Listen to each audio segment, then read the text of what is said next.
Job news and educational একাডেমিতে তোমাদের প্রত্যেকের স্বাগতম জানাই। এসএসসি রিপিউটেশন যে মামলাটি আজকে সুপ্রিম কোর্টে ১ নম্বর কোর্টে প্রধান বিচারপতি শুনেছেন। প্রধান বিচারপতি এই পরিপ্রেক্ষিতে কী বলেছেন সেই নিয়ে বিস্তারিত আলোচনা করব। এছাড়া আর একটা গুরুত্বপূর্ণ বিষয় যেটা তোমাদের প্রত্যেকের প্রশ্ন, যে স্যার এসএলএসটি পরীক্ষা কি পিছিয়ে যাবে, আমি আজকে এই বিষয়টি পরিষ্কার তোমাদেরকে বুঝিয়ে দেবো। বিষয়টি কী হতে চলেছে সেটাও আমি বলে দেবো। দেখো, এসএসসি রিপিউটেশনের বিষয়টি আসলে কীভাবে সৃষ্টি হলো। এটা সৃষ্টি হয়েছে এসএসসির 26,000 যে চাকরি বাতিল মামলা, সেই মামলার পরিপ্রেক্ষিতে এটা কিন্তু রিভিউ পিটিশন করা হয়েছে কি, এবং এই রিভিউ পিটিশনটা কারা করেছে? ক্লাস 9, 10 এবং 11, 12 যে সমস্ত শিক্ষকরা পশ্চিমবঙ্গে এখনও পর্যন্ত কর্মরত রয়েছেন। অর্থাৎ 26,000 চাকরি বাতিল মামলাতে কি হয়েছে, যে তেনাদেরকে 3 এপ্রিলে জাজমেন্ট করা হয়েছিল। 3 এপ্রিল যে জাজমেন্ট, সেই জাজমেন্টে বাতিল করা হয়েছে। কিন্তু পশ্চিমবঙ্গ সরকার কী করেছে? পশ্চিমবঙ্গ সরকার ওনাদেরকে ডিসেম্বর অবধি কাজ করার একটা পারমিশন দিয়েছে।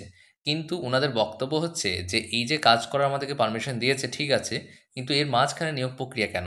তাহলে সেই বিষয়ে এই রিভিউ পিটিশন করা হয়েছে, এবং এখানে প্রধান বিচারপতি তিনি বলেছেন যে বিষয়টি দেখা হবে, একটা নতুন বেঞ্চ তৈরি করা হবে।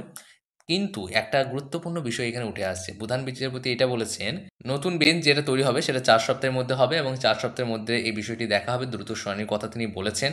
কিন্তু আরেকটা বিষয় হচ্ছে চেম্বারে শুনানি হবে। চেম্বারে অর্থাৎ হিয়ারিং হবে। অর্থাৎ তিনারা আগে পরামর্শ করবেন যে এই মামলাটি কি শুনবেন কি শুনবেন না। তারপরে কিন্তু ওপেন কোর্টে কিন্তু এটা শুনানি হতে চলেছে। তাহলে এই শুনানিটি কবে হতে পারে? এই শুনানিটি হতে পারে আগস্টের 15-20 তারিখের মধ্যে একটা সম্ভাবনা রয়েছে। কিন্তু মূল প্রশ্ন হলো যে এসএলএসটি পরীক্ষা কি পিছিয়ে যাবে?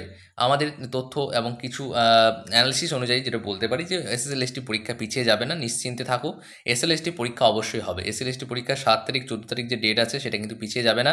এই এসএলএসটি আমার মনে হচ্ছে যতটা সম্ভাবনা রয়েছে চেম্বার হিয়ারিংয়ে কিন্তু এটা শেষ হয়ে যাবে। অর্থাৎ ওপেন কোর্টে আসার আগেই চেম্বারে গিয়ে এটা শেষ হয়ে যাবে। তাই তোমরা কিন্তু প্রস্তুতি ভালো করে নাও। তোমরা চাইলে আমাদের যে ব্যাচগুলো রয়েছে ব্যাচগুলোতে যুক্ত হতে পারো, যেগুলোতে মক টেস্ট করানো হয়। আর রিভিউ পিটিশনের যে বিষয়টি আশা করি ক্লিয়ার হয়েছে, সেরকম কিছু না। এই বিষয়টি ভয়ের কোনো কারণ নেই। আর তোমরা যারা প্রস্তুতি নিচ্ছ ভালো করে নাও, দেরি করলে হবে না, কারণ হাতে সময় নেই। 30 দিন সময় রয়েছে। এই 30 দিনের মধ্যে তোমাকে ভালো করে প্রস্তুতি নিয়ে পরীক্ষায় ভালো করে ফল করে পাস করে বেরিয়ে আসতে হবে। তা নাহলে কিন্তু হবে না, কারণ 60টি নম্বরের পরীক্ষা হবে। 60-এর মধ্যে অবশ্যই 55 প্লাস তো অবশ্যই পেতে হবে। তবেই তোমার একটা সুযোগ থাকবে, তাছাড়া কিন্তু থাকবে না। তাহলে আজকে এই পর্যন্ত, নেক্সট ভিডিওতে আবার দেখা হচ্ছে।